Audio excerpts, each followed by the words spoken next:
Antonia, la mère de Carlo Acuti, a fait un rêve qui a totalement transformé sa vision de l'avenir. Dans ce rêve, Saint François et Carlo lui apparurent au milieu d'une lumière intense, révélant des visions mystérieuses. Au cœur de ces visions se trouvait la date de la canonisation de Carlo, fixée au 12 octobre 2024. C'était comme si le temps se pliait pour lui révéler des secrets divins. Ce n'était pas simplement une manifestation spirituelle, mais une confirmation que son fils était destiné à quelque chose de bien plus grand qu'elle ne l'avait imaginé. Ces visions ne se limitaient pas à la date de la canonisation. Il y avait quelque chose de plus profond, touchant aux racines de la foi et du but de Carlo. Saint François, le saint qui avait tant inspiré Carlo dans sa dévotion, évoqua des secrets qui auraient un impact non seulement sur la vie d'Antonia, mais aussi sur tous ceux qui découvriraient l'héritage spirituel de Carlo. Imaginez recevoir, à travers un rêve, un message capable de changer le cours de votre vie à jamais. La spiritualité d'Antonia a été renforcée par ces révélations, qui ont agi comme un réconfort et un avertissement à la fois. L'impact de ce rêve fut si puissant qu'Antonia a commencé à partager ce témoignage, nourrissant la foi de ceux qui l'entouraient. Chaque détail semblait indiquer une mission que son fils devait accomplir, même après sa mort. Et en se remémorant les moments passés avec Carlo, tout prenait sens.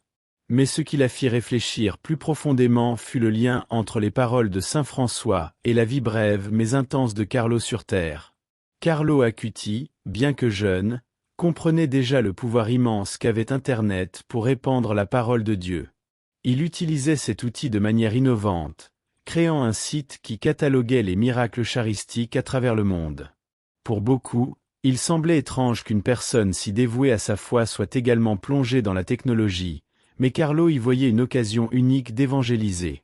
Au lieu de s'éloigner de la modernité, il savait l'utiliser au service du christianisme, montrant que progrès et spiritualité peuvent aller de pair. La dévotion de Carlo envers la foi catholique se manifestait dans tous les aspects de sa vie, et Internet n'échappait pas à cette règle. Il croyait que, si les jeunes chrétiens pouvaient être atteints par les réseaux numériques, l'Évangile pourrait toucher chaque recoin de la planète. Sa vision était claire, la technologie n'était qu'un moyen vers quelque chose de plus grand, une façon de conduire les gens à la prière et à l'adoration. Ce faisant, il est devenu le patron d'Internet, un titre qui reflète à la fois sa foi et sa vision novatrice de la manière dont le monde moderne pouvait servir Dieu. Cet usage positif d'Internet par Carlo continue de résonner de nos jours. Des jeunes de tous horizons découvrent encore son œuvre et sa mission à travers ses initiatives digitales. L'Église, souvent perçue comme éloignée de la modernité, trouve dans l'exemple de Carlo un moyen de se connecter au monde actuel. Et lorsque quelqu'un parcourt les études bibliques qu'il a organisées, il réalise que sa foi était si ancrée que rien, pas même la technologie la plus avancée, ne pouvait le distraire de son but suprême. Antonia, la mère de Carlo Acuti, portait dans son cœur une intuition douloureuse. Saint François d'Assise, à travers un rêve, lui avait montré des visions sur l'avenir de son fils, et avec le temps, ces révélations commencèrent à se réaliser. Elle voyait des éclairs de Carlo affaibli, sa santé se détériorant, comme si la vie s'échappait entre ses doigts. Ces visions n'étaient pas de simples cauchemars, mais des messages prophétiques préparant Antonia à ce qui allait venir. La souffrance de Carlo approchait, et la foi de sa mère allait être mise à l'épreuve comme jamais auparavant. Le diagnostic de leucémie que Carlo reçut fut comme la matérialisation de tout ce qu'Antonia avait pressenti.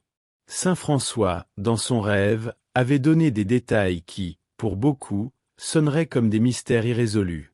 Carlo, cependant, ne se laissa pas intimider par la maladie. Même face à une maladie dévastatrice, il resta ferme dans sa foi, montrant que la peur de la mort n'ébranlait pas sa confiance en Jésus-Christ. Il accepta sa condition comme un serviteur fidèle accepte la volonté de Dieu, sans questionner, simplement en faisant confiance au plan divin. Le 12 octobre 2006, la prophétie se réalisa. Carlo quitta ce monde, mais sa mort ne signa pas la fin de sa mission. Antonia, bien que dévastée, comprenait que c'était une partie d'un but plus grand, quelque chose qui lui avait déjà été révélé. À partir de ce moment, Carlo ne serait pas seulement rappelé comme un jeune dévot, mais comme un symbole vivant de foi et d'espoir. L'héritage qu'il laisserait était juste en train de commencer à se déployer. Carlo Acuti et saint François d'Assise, séparés par des siècles, partagent une connexion profonde qui transcende le temps. Tous deux, malgré leurs origines privilégiées, choisirent un chemin de simplicité et d'humilité, renonçant aux richesses matérielles au profit d'une vie dédiée au service et à la foi. Saint François abandonna une vie de luxe pour embrasser la pauvreté et le soin des plus nécessiteux, tandis que Carlo, au cœur de l'avancée technologique et des distractions modernes, menait une existence profondément connectée à la spiritualité. Leur foi n'était pas théorique, mais vécue au quotidien, à travers de petits gestes qui parlaient plus fort que les mots. Carlo, tout comme saint François, avait un profond amour pour autrui et pour la création de Dieu. François parlait aux animaux et prenait soin de la nature avec une attention particulière, reconnaissant la valeur de chaque créature. Carlo, quant à lui, utilisait la technologie non pas pour se perdre dans des superficialités, mais pour propager les miracles eucharistiques, partageant sa foi avec le monde. Tous deux virent dans leur mission une façon d'évangéliser, s'adaptant aux réalités de leur époque tout en gardant le cap sur la spiritualité et l'amour pour Jésus-Christ. C'était comme si Carlo avait reçu la torche que saint François avait portée des siècles auparavant. La connexion la plus profonde réside dans l'esprit de sacrifice et de dévotion partagé par les deux figures. Saint François a renoncé à tout par amour de Dieu, tandis que Carlo, face à sa maladie, a montré le même détachement. Ni l'un ni l'autre ne cherchait la gloire ou la reconnaissance. Leur seul objectif était d'agréer à Dieu. L'histoire de Carlo reflète la même abnégation que celle vécue par saint François, et leurs exemples continuent de toucher des vies à travers le monde. C'est précisément ce lien spirituel entre les deux qui génère une inspiration continue. Les miracles attribués à Carlo Acuti ont commencé à surgir peu après sa mort, renforçant ainsi la foi de nombreux croyants en sa sainteté. L'une des histoires les plus marquantes évoque la guérison miraculeuse d'une jeune fille dans le coma. Sa mère, désespérée, s'est rendue sur la tombe de Carlo, a prié avec ferveur et a demandé son intercession. Peu de temps après, sa fille s'est réveillée de manière inexplicable, défiant toutes les prévisions médicales. Ce témoignage, comme bien d'autres, a révélé la puissance de la prière et de la foi dans les moments de désespoir, une leçon que Carlo avait déjà transmise aux jeunes chrétiens de son vivant. Mais ce n'est pas seulement ce cas qui a attiré l'attention. De nombreux récits ont commencé à émerger de personnes ayant connu des guérisons physiques et spirituelles en sollicitant l'intercession de Carlo. Des gens qui ne l'ont jamais connu en vie, mais qui ont ressenti sa présence à travers la foi et les études bibliques qu'il promouvait tant. Pour beaucoup, le fait qu'un jeune si connecté à la technologie soit également un canal de miracles semblait être une manière pour Dieu de montrer que la spiritualité peut se manifester de manière inattendue et moderne. La prière, l'adoration et la louange ont toujours été essentielles pour Carlo, et continuent de l'être pour ceux qui recherchent son aide. Ces miracles, en plus d'apporter du réconfort, ont été des catalyseurs de conversion. Nombreux sont ceux qui, après avoir été témoins ou avoir entendu des récits sur les guérisons attribuées à Carlo, ont commencé à croire plus profondément en la puissance de l'Évangile et en l'importance du témoignage de foi. Carlo n'a pas seulement laissé un héritage spirituel, il reste actif, en tant que véritable intercesseur, même après sa mort. Cela amène beaucoup à se demander, jusqu'où cet héritage ira-t-il ? L'impact spirituel laissé par Carlo Acuti dépasse de loin sa brève vie. Même après sa mort, il continue d'être une figure d'inspiration pour les jeunes chrétiens du monde entier. Carlo n'a pas seulement mené une vie dévouée exemplaire, il a également démontré que la foi, lorsqu'elle est associée aux outils modernes, peut atteindre et transformer des vies. Il a été béatifié en 2020, mais son héritage transcende ce titre. Beaucoup voient en lui un nouvel exemple de sainteté, en particulier pour ceux qui cherchent à vivre leur foi dans un monde de plus en plus numérique. Sa passion pour la technologie est devenue l'une des clés pour répandre l'Évangile parmi les nouvelles générations. Carlo croyait fermement que l'Internet pouvait être un puissant moyen d'évangélisation. Il a créé un site pour cataloguer les miracles eucharistiques, témoignant de sa conviction de l'importance des études bibliques et de la prière comme pilier de la vie chrétienne.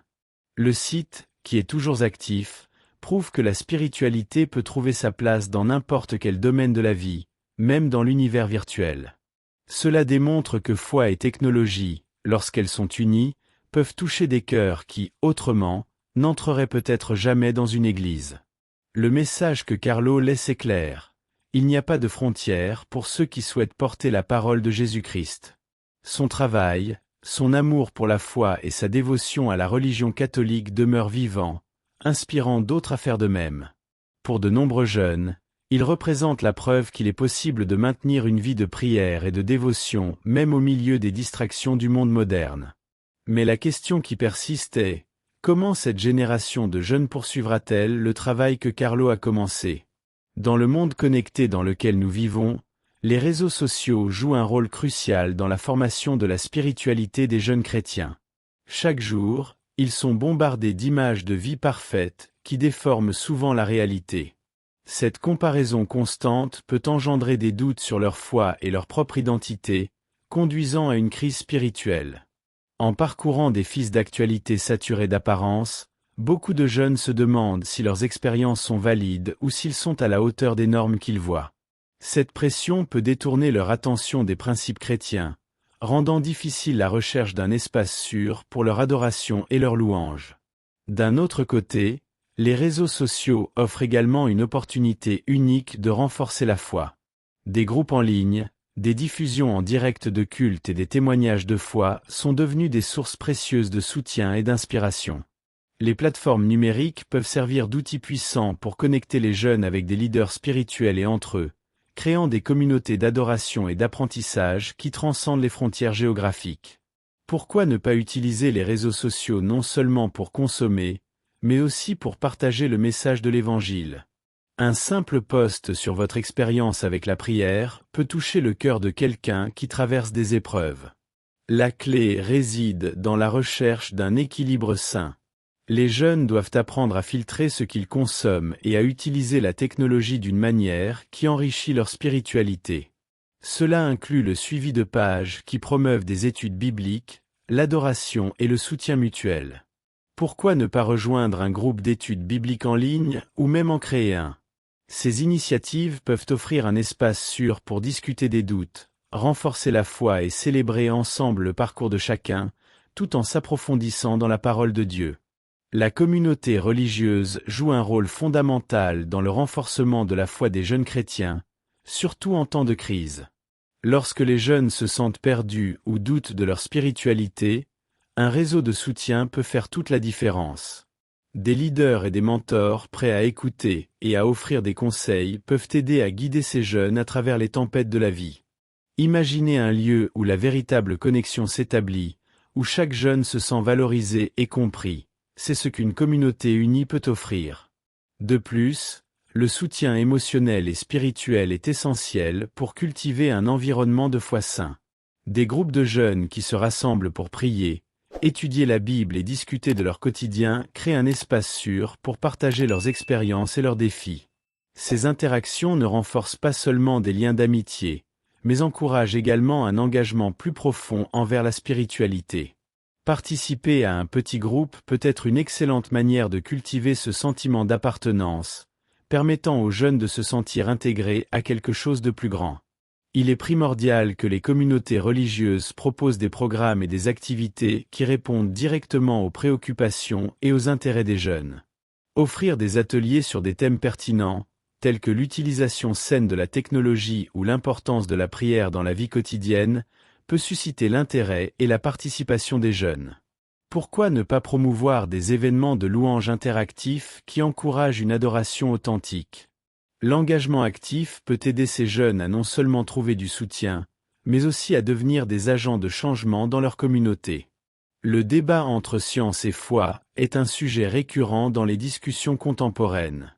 Beaucoup de jeunes chrétiens sont confrontés à la contradiction apparente entre les avancées scientifiques et les enseignements de la Bible. Cependant, des figures comme Carlo Acuti montrent qu'il est possible d'harmoniser ces deux mondes. Il voyait la science comme un moyen de comprendre la création divine et utilisait la technologie non pas pour s'éloigner de la foi, mais pour approfondir sa relation avec Dieu. Son histoire témoigne du fait que la spiritualité et le savoir scientifique peuvent coexister. Réfléchir à la création de Dieu à la lumière du savoir scientifique peut enrichir la foi. Par exemple, des études sur l'univers, la biologie ou la psychologie peuvent offrir de nouvelles perspectives sur la nature humaine et la relation avec le divin. Une bonne pratique serait de lire des livres qui abordent cette intersection, comme La science et la foi, le chemin du dialogue, de Stephen M. Barr. Ces textes aident à comprendre que les questions difficiles peuvent mener à des réponses plus profondes, renforçant ainsi la connexion spirituelle. En outre, il est fondamental de promouvoir un dialogue ouvert sur ces questions au sein des communautés religieuses. Des conversations qui encouragent la curiosité et le questionnement sont essentielles pour la croissance spirituelle. Organiser des débats ou des conférences sur la manière dont la science peut éclairer la foi peut être une manière puissante d'engager les jeunes. Après tout, comme l'a dit Albert Einstein, la science sans religion est boiteuse, la religion sans science est aveugle. Cette union peut non seulement éclaircir des doutes, mais aussi inspirer une nouvelle génération à voir la foi et la science comme des partenaires dans la quête de la vérité. Le doute fait naturellement partie du cheminement de tout chrétien. Souvent, notamment durant l'adolescence et la jeunesse, les jeunes chrétiens se posent des questions sur leur foi. C'est dans cet espace d'incertitude que se trouve une opportunité de croissance spirituelle. Le doute peut être perçu comme une invitation à approfondir sa relation avec Dieu, encourageant l'étude de la Bible et la participation à des groupes de jeunes où les questions peuvent être discutées ouvertement. Un exemple pratique est la tenue d'un journal de dévotion. Écrire sur ses doutes et ses réflexions quotidiennes peut aider à clarifier ses pensées et ses sentiments. En relisant ces notes au fil du temps, on peut constater à quel point la foi s'est renforcée et évoluée. Cela nous rappelle que la marche avec le Christ est un processus dynamique et personnel, où chaque question et chaque quête de réponse sont une étape essentielle pour le développement spirituel. De plus, les témoignages de foi d'autres jeunes peuvent servir d'inspiration. Écouter comment d'autres ont affronté et surmonté leur crise de foi peut aider à réaliser que le doute n'est pas un signe de faiblesse, mais une invitation à rechercher plus profondément la vérité. Participer à des études bibliques, où l'échange d'expériences est encouragé, peut renforcer cette perception. Ainsi, le doute devient un outil puissant, non pas pour s'éloigner de la foi, mais pour l'approfondir de manière significative et durable. La vie de Carlo Acuti n'est pas un cas isolé lorsqu'il s'agit de jeunes vivant leur foi de manière authentique et pertinente aujourd'hui. Il existe d'autres saints contemporains qui illustrent également la possibilité d'une spiritualité profonde, en accord avec le monde moderne. Ces jeunes, qui ont consacré leur vie au service et à la foi, montrent que la sainteté n'est pas une réalité lointaine, mais quelque chose d'accessible à tous, même à ceux qui naviguent à travers des défis contemporains. Par exemple, Sainte Thérèse de l'Enfant Jésus, dont la vie simple et la prière dévotionnelle ont marqué la spiritualité catholique, est un modèle de la manière dont de petits actes d'amour et de dévotion peuvent avoir un grand impact. Contrairement à ce que beaucoup pensent, la sainteté ne se résume pas à de grands accomplissements, mais à de petites actions quotidiennes qui reflètent l'amour, la foi et l'engagement envers Jésus-Christ. Cela se traduit par des gestes simples de bonté, comme aider des amis dans des moments difficiles ou participer activement à la vie de la communauté. Un autre exemple est le bienheureux Carlo Acuti, qui a utilisé sa passion pour la technologie afin d'évangéliser. Comme lui, d'autres jeunes saints montrent que la spiritualité et la modernité peuvent coexister harmonieusement. Ils nous enseignent qu'au milieu des distractions et des incertitudes du monde contemporain, il est possible de trouver un but et de vivre la foi de manière vibrante.